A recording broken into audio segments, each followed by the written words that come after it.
It's cold, it's blustery, it's stormy here in Vancouver, but that's okay. It's a perfect time to be inside and playing classic 16-bit superhero video games. Today on the menu, I have X-Men Mutant Apocalypse. This came out in 1994. It was published and developed by Capcom, much in the same vein as the Marvel Superheroes War of the Gems game that I looked at not too long ago. This is, for the most part, a side-scrolling Final Fight-ish beat-em-up where you play as 5 different X-Men superheroes. You've got Wolverine in there, of course. You've got Cyclops. You've got Gambit, you've got Psylocke, and you've got the Beast, and you've got to take on all kinds of pretty iconic X-Men foes, headed up by Apocalypse, but you've also got Magneto in there, Omega Red is in there, Queen Brood is in there, and Juggernaut as well. Yeah, it's the Juggernaut, bitch!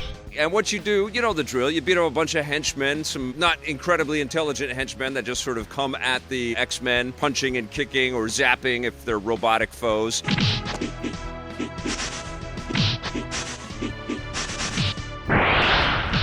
And you just destroy them until you get into the inevitable boss fight, and then you can progress through these different sequences.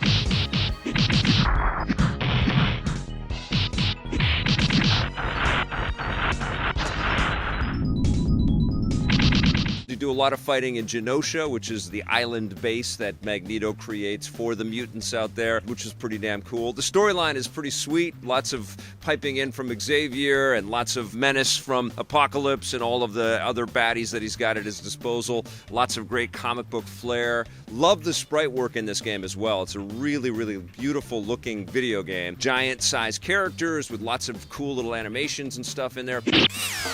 But I do wish that there were more moves that I could easily pull off. I found that blasting with Cyclops' laser eyes or slashing with Wolverine's claws or throwing the cards out from Gambit, it just all felt a little too, difficult to kind of pull off on a successive basis. At least you're not getting penalized. At least there's no quota on how much mutant power you've got. You can pull off those moves. If you can do it successively, you can keep going, and hack and slash and slide. Or in the case of Beast, you can jump up from the ceiling and hang upside down and punch and jump on the bad guys that way. I thought that was pretty fun.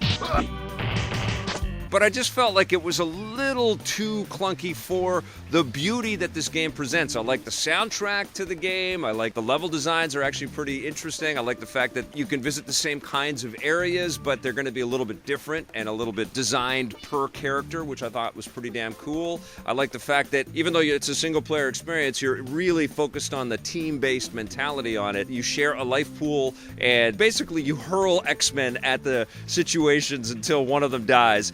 And that's the other thing, is that this game, again, is incredibly difficult. I don't know if it's by the nature of the design back in the day where developers and publishers didn't want people to finish these games on a rental or something like that, but it is hard to play these games and feel competent. I was getting trounced by the boss fights and getting frustrated.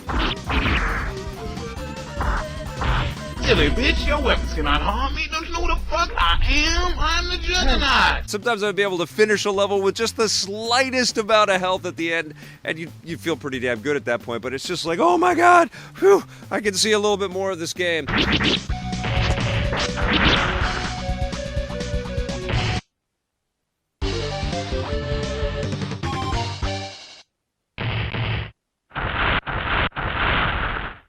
So it does take some patience, but I think it's worth it. I think Capcom made some pretty extraordinary games for the Super Nintendo, and this is one of them. X-Men Mutant Apocalypse is a very cool game. I love that it's in my collection. I will definitely be going back to this game, and I rate these games based on my love of superheroes and my love of video games, not by, some rear view mirror kind of scoring at all. It's how they feel when I play them today. I do like this game a hell of a lot. I think War of the Gems I prefer a little bit more, nice sort of mixture of different iconic Marvel superheroes, but still, as an X-Men fan, I'm not a fanatic. As an X-Men fan, I really do enjoy this game. I think if you are a super fan or a fanatic for the X-Men, you already own this, but you're gonna freak if you don't. You've got to check this one out. I'm gonna give X-Men Mutant Apocalypse an 8 out of 10.